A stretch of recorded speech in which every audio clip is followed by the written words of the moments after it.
ಕಾರಾಗೃಹದಲ್ಲಿ ಇವಾಗ ಸಜಾಬಂದಿ ಕೈದಿಗಳಿಗೆ ಕೆಲಸ ಮಾಡ್ಬೇಕು. ಇವಾಗ ಏನಿರುತ್ತೆ ಜಜ್ಮೆಂಟ್ ನಲ್ಲಿ ಸಿಂಪಲ್ ಇಂಪ್ರಿಸನ್ಮೆಂಟ್ ಶಿಕ್ಷೆ ಕೊಡ್ತಾರೆ. ನ್ಯಾಯಾಲಯ ಶಿಕ್ಷೆ ಕೊಡುತ್ತೆ.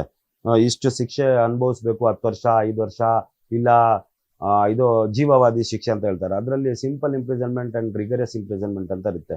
ಸಿಂಪಲ್ ಆ ರಿಗರಸ್ ಇಂಪ್ರಿಸನ್ಮೆಂಟ್ ಅಲ್ಲಿ ಕೆಲಸ ಮಾಡ್ಲೇಬೇಕಂತ ಹೇಳ್ಬಿಟ್ಟು ಪ್ರಿಸನ್ ಮ್ಯಾನ್ಯಲ್ ಹೇಳುತ್ತೆ. ಆ ಕೆಲಸ ಮಾಡಿದ್ರೆ ಸರ್ಕಾರ ಏನ್ ಮಾಡಿದೆ, ಒಂದು ಸರ್ಕ್ಯುಲರ್ ಪ್ರಕಾರ ಸರ್ಕಾರ ಏನ್ ಮಾಡಿದೆ, ಒಂದಿನ ಒಂದು ಕೈದಿ ಕೆಲಸ ಮಾಡಿದ್ರೆ 584 ಚೇಂಜ್ ಅನ್ನೋ ಕೊಡ್ತಾರೆ. ಗೊತ್ತಾಯ್ತಾ? ಒಂದಿನ ಕೆಲಸ ಮಾಡಿದ್ರೆ ಅದರಲ್ಲಿ ಬೇರೆ ಬೇರೆ ಡಿಪಾರ್ಟ್ಮೆಂಟ್ಸ್ ಇರುತ್ತೆ. ಕನ್ವಿಕ್ಟ್ ಕೈದಿ, ಇವಾಗ ಸಜಾ ಆಗಿರೋಂಥ ಕೈದಿ, ಬೇರೆ ಬೇರೆ ಟೈಲರಿಂಗ್ ಸೆಕ್ಷನ್ ಇರುತ್ತೆ, ಕಿಚನ್ ಇರುತ್ತೆ, ಆಮೇಲೆ ಒಳ ಸ್ವಚ್ಛತೆ ಅಂತ ಇರುತ್ತೆ, ಆಮೇಲೆ ಇದು ಹಾಸ್ಪಿಟಲ್ ಅಲ್ಲಿ ಇರುತ್ತೆ, ಬೇರೆ ಬೇರೆ ಡಿಪಾರ್ಟ್ಮೆಂಟ್ಸ್ ಇರುತ್ತೆ, ಮಗ್ಗ ಇರುತ್ತೆ, ಆಮೇಲೆ ಮ್ಯಾಕ್ಸ್ ಮಾಡ್ತಾರೆ, ಏನೇನೋ ಮಾಡ್ತಾರೆ, ಬೇಕರೀಸ್ ಇರುತ್ತೆ, ಅದೆಲ್ಲ ಇರುತ್ತೆ. ಇಲ್ಲಿ ಕೆಲಸ ಮಾಡಿದ್ರೆ ಇವಾಗ ಚೈದಿಗಳಿಗೆ 2 ಅನುಕೂಲ ಆಗುತ್ತೆ. ಒಂದು, ದುಡ್ಡು ಸಿಗುತ್ತೆ. ಇನ್ನೊಂದು, ರಿಮಿಷನ್ ಸಿಗುತ್ತೆ. ರಿಮಿಷನ್ ಅಂದ್ರೆ ಅವ್ರಿಗೆ ಸಜಾವನ್ನು ಮಾಫಿ ಮಾಡ್ತಾರೆ. ಕರೆಕ್ಟ್ ಆಗಿ ಕೆಲಸ ಮಾಡ್ಕೊಂಡು ಒಳ್ಳೆ ನಡವಳಿಕೆ ಇದ್ರೆ, ಗುಡ್ ಕ್ಯಾರೆಕ್ಟರ್, ಗುಡ್ ಕಂಡಕ್ಟ್ ಅಂತ ಹೇಳಿದ್ರೆ, ಕಾರಾಗೃಹದಂತ ಹೆಡ್ ಆಫ್ ದಿ ಪ್ರಿಸನ್ಸ್ ಆದಂತ DG ಅವ್ರಿಗೆ ಪವರ್ಸ್ ಐತೆ. ಒಂದು ಕೈದಿಗೆ 1 ವರ್ಷ ಕೆಲಸ ಮಾಡಿದ್ರೆ ಗುಡ್ ಕಂಡಕ್ಟ್ ಅಂತ ಹೇಳಿದ್ರೆ 2 ತಿಂಗಳು ಅವ್ರಿಗೆ ಸಜಾವನ್ನು ಮಾಫಿ ಮಾಡಬಹುದು. ರಿಮಿಷನ್ ಸಿಸ್ಟಮ್ ಐತೆ, ರಿಮಿಷನ್ ಕೊಡಬಹುದು. ಅದೇ ತರ ಸೂಪರಿಂಟೆಂಡೆಂಟ್ ಆಫ್ ಪ್ರಿಸನ್ಸ್ಗೆ 1 ತಿಂಗಳು 30 ಡೇಸ್ ಅವರು ರಿಮಿಷನ್ ಅನ್ನು ಕೊಡಬಹುದು, ಸಜಾವನ್ನು ಮಾಫಿ ಮಾಡಬಹುದು. ಅದಾದ್ಮೇಲೆ ಇವರು ಕೆಲಸ ಮಾಡಿದ್ರೆ, ಇವಾಗ ಕಿಚನ್ ಅಲ್ಲಿ ಕೆಲಸ ಮಾಡಿದ್ರೆ 7 ದಿನ ಇಲ್ಲ 8 ದಿನ, 1 ತಿಂಗಳಿಗೆ ರಿಮಿಷನ್ ಕೊಡ್ತಾರೆ. ಕೆಲವು ಜಾಗದಲ್ಲಿ 6 ದಿನ ಕೊಡ್ತಾರೆ, ಕೆಲವು ಕೆಲಸದಲ್ಲಿ 7 ದಿನ ಕೊಡ್ತಾರೆ. ಆ ತರ 75 ರಿಂದ 84 ದಿನ ಅವ್ರಿಗೆ ರಿಮಿಷನ್ ಸಿಗುತ್ತೆ. 3 ತಿಂಗಳು ಇವ್ರು ರಿಮಿಷನ್ ಕೊಡ್ತಾರೆ.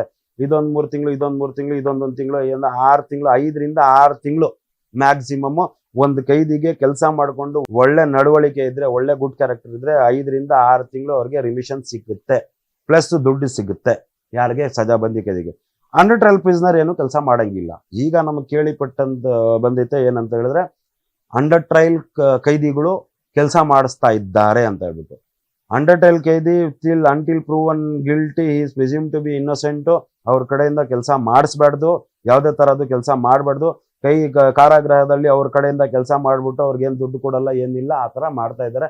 ಈ ಪ್ರಶ್ನವನ್ನು ಹೋಗ್ಬಿಟ್ಟು ಸ್ಪಷ್ಟವಾಗಿ ನೀವು DG ಆಫ್ ಪ್ರಿಸನ್ಸ್ಗೆ ಕೇಳಬೇಕು. ಬಹಳ ಜನ, ನಾನು ಪಿಟಿಷನ್ ಹಾಕೊಂಡಿದ್ದೀನಿ ಕೋರ್ಟ್ ನಲ್ಲಿ, ಎಲ್ಲ ಇನ್ನೂ ಅದು ಡಿಸೈಡ್ ಆಗಿಲ್ಲ. 2 ವರ್ಷ 3 ವರ್ಷ 4 ವರ್ಷ ಆದ್ರೂನು ಇದು ಕೆಲಸ ಮಾಡಿರ್ತಾರಲ್ಲ, 580 ರೂಪಾಯಿ ಏನೋ ಹೇಳಿದ್ನಲ್ಲ, ಅದು 2-3 ವರ್ಷದಿಂದ ದುಡ್ಡು ಕೊಟ್ಟಿಲ್ಲ ಅಂತ ಹೇಳ್ಬಿಟ್ಟು ಆಪಾದನೆ ಕೇಳಿ ಬಂದೈತೆ. ಇವತ್ತು ಕೂಡ ನನಗೆ ನಮ್ಮ ಜೈಲಿನಲ್ಲಿರೋದು ಕೈದಿಗಳು, ಮೈಸೂರು ಜೈಲಿನಲ್ಲಿರೋರು ಫೋನ್ ಮಾಡಿದ್ರು ಅಂದ್ರೆ ಅದೇ ಬೂತ್ ಇಂದ ಫೋನ್ ಮಾಡಿರ್ತಾರೆ. ಅದು ರೆಕಾರ್ಡೆಡ್ ಕಾಲ್. ಅವರು 3 ವರ್ಷದಿಂದ ಇದು ಕೊಟ್ಟಿಲ್ಲ. ಒಬ್ರು ಶಿವರಾಮ್ ಅಂತ ಹೇಳಿದ್ರು, ಅವ್ರಿಗೂ ವೇಜಸ್ ಕೊಟ್ಟಿರಲಿಲ್ಲ. ಅವ್ರಿಗೇನು ಹಾರ್ಟ್ ಪೇಷಂಟ್, ಅವ್ರಿಗೆ ಸತ್ತೋದ್ರು ಹೋದ ವರ್ಷ. 2 ವರ್ಷ 3 ವರ್ಷದಿಂದ ಕೊಟ್ಟಿಲ್ಲ. ಕಾರಾಗೃಹ ಕೈದಿಂದ ಹೋಮ್ ಡಿಪಾರ್ಟ್ಮೆಂಟ್ ಇಂದ ಸ್ಯಾಂಕ್ಷನ್ ಆಗಿಲ್ಲ, ದುಡ್ಡು ಸ್ಯಾಂಕ್ಷನ್ ಆಗಿಲ್ಲ ಅಂತ ಹೇಳ್ತಾರೆ. ಅವರು ಜೀವನ ಮಾಡ್ಬೇಕು, ಹೊರಗಡೆ ಕೊಟ್ಟು ಕಳಿಸ್ಬೇಕು, ಅವ್ರದಂತ ಖರ್ಚೆಲ್ಲ ಮಾಡ್ಬೇಕು. ಅವ್ರು ಕೆಲಸ ಮಾಡೋದೇ ದುಡ್ಡುಗೋಸ್ಕರ. ಅವ್ರಿಗೆ ದುಡ್ಡು ಸಿಕ್ಕಿಲ್ಲ ಅಂತ ಹೇಳಿದ್ರೆ ಅವ್ರ ಮೇಲೆ ಅನ್ಯಾಯ ಆಗ್ತೈತೆ. 2 ವರ್ಷ 3 ವರ್ಷ ಅಂತ ಇಟ್ಕೊಂಡಿದ್ದಾರೆ. 2 ವರ್ಷ 3 ವರ್ಷ ಕೆಲಸ ಈಗ ಮಾಡ್ಕೊಂಡು ಅವರು ಪ್ರಿಸ್ನರ್ಸ್ ಪರ್ಸನಲ್ ಅಕೌಂಟ್ ನಲ್ಲಿ ಇಟ್ಕೊಂಡು ಅದೇನಕ್ಕೆ ಅವ್ರು ಏನು ಬಡ್ಡಿ ಏನು ಕೊಡ್ತಾ ಇಲ್ಲ, ಅದೇ ಕೊಡ್ತಾರೆ, ಲೇಟ್ ಆಗಿ ಕೊಡ್ತಾರೆ. ಈ ಪ್ರಶ್ನೆ ಹೋಗ್ಬಿಟ್ಟು ಕೇಳ್ಬೇಕು, ನೀವು ಇದು ಕೇಳಿದ್ರೆ ನೀವು ಇದಕ್ಕೇನಾದ್ರು ಬಡ್ಡಿ ಹಾಕಿ ಕೊಡ್ತೀರಾ? ಇಲ್ಲ, ಯಾಕೆ ನೀವು ಕೆಲಸ ಮಾಡಿದ ತಕ್ಷಣ ಪ್ರತಿ 1 ತಿಂಗಳು ಅದು ಸಂಬಳವನ್ನ ಕೊಡಲ್ಲ? ಯಾಕಂದ್ರೆ ಕೈದಿಗಳು ಏನೋ ತಪ್ಪು ಮಾಡಿದ್ದಾರೆ, ಅವ್ರು ಅನುಭವಿಸ್ತಾ ಇದ್ದಾರೆ, ಅದು ಡಿಫ್ರೆಂಟ್. ಅದು ಕೋರ್ಟ್ ಅವ್ರಿಗೆ ಶಿಕ್ಷೆ ಕೊಟ್ಟಿದ್ದು, ಅದು ಡಿಫ್ರೆಂಟ್. ಕೆಲಸ ಮಾಡಿದ್ರೆ ರೈಟ್ ಟು ವೇಜಸ್ ಬಂದ್ಬಿಟ್ಟು ಅವ್ರದ್ದು ರೈಟ್, ಅದು ಮಾನವ ಹಕ್ಕು. ಅದು ಮಾನವ ಹಕ್ಕು ಹೆಂಗ್ ಉಲ್ಲಂಘನೆ ಮಾಡ್ತಾರೆ ಅಂತ ಹೇಳ್ಬಿಟ್ಟು ಕಾರಾಗೃಹ ಕೈದಿ ಡಿಪಾರ್ಟ್ಮೆಂಟ್ ಅಲ್ಲಿ ದೊಡ್ಡ ಇದು ಹೆಡ್ ಆದಂತ ಇವ್ರು ಅಲಕ್ ಕುಮಾರ್ ಅವ್ರಿಗೆ ನೀವು ಹೋಗ್ಬಿಟ್ಟು ಕೇಳ್ಬೇಕು. ಚೀಫ್ ಸೂಪರಿಂಟೆಂಡೆಂಟ್ಗೆ ನೀವು ಹೋಗ್ಬಿಟ್ಟು ಕೇಳ್ಬೇಕು. ಇಷ್ಟು ವರ್ಷದಿಂದ ಕೈದಿಗಳಿಗೆ ಕರ್ನಾಟಕದಲ್ಲಿ 17,000 ಚಿಲ್ಲರೆ ಕೈದಿಗಳಿದಾವೆ. ಅದರಲ್ಲಿ ಒಂದು 6,000 ಇದರಿಂದ 7,000 ಚಿಲ್ಲರೆ ಸಜಾಬಂದಿ ಕೈದಿಗಳಿದ್ದಾರೆ. 6 ರಿಂದ 7,000 ಕೈದಿಗಳು ನಿಮ್ಗೆ ಕೆಲಸ ಮಾಡಿ ಕೊಡ್ತಾ ಇದ್ದಾರೆ.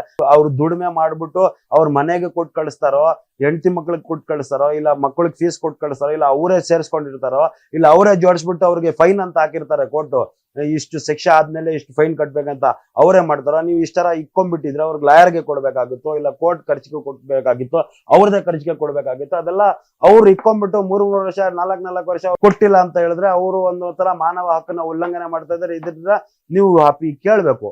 ನಮ್ಮ ಹತ್ರ ಬಂದ್ರೆ ನಾವು ಹೈಕೋರ್ಟ್ ಅಲ್ಲಿ ಅಪೀಲ್ ಆಗ್ಬಿಟ್ಟು ನಾವು ರೈಟ್ ಟು ವೇಜಸ್ ಇನ್ಫ್ರಿಂಗ್ಡ್ ಅಂತ ಹೇಳ್ಬಿಟ್ಟು ನಾವು ಮ್ಯಾನ್ಯುಯಲ್ ಪ್ರಕಾರ the present department has not given amount ಅಂತ ಹೇಳ್ಬಿಟ್ಟು ನಾವು ಅದಕ್ಕೆ ಕಂಪನ್ಸೇಷನ್ ಕೇಳ್ತೀವಿ.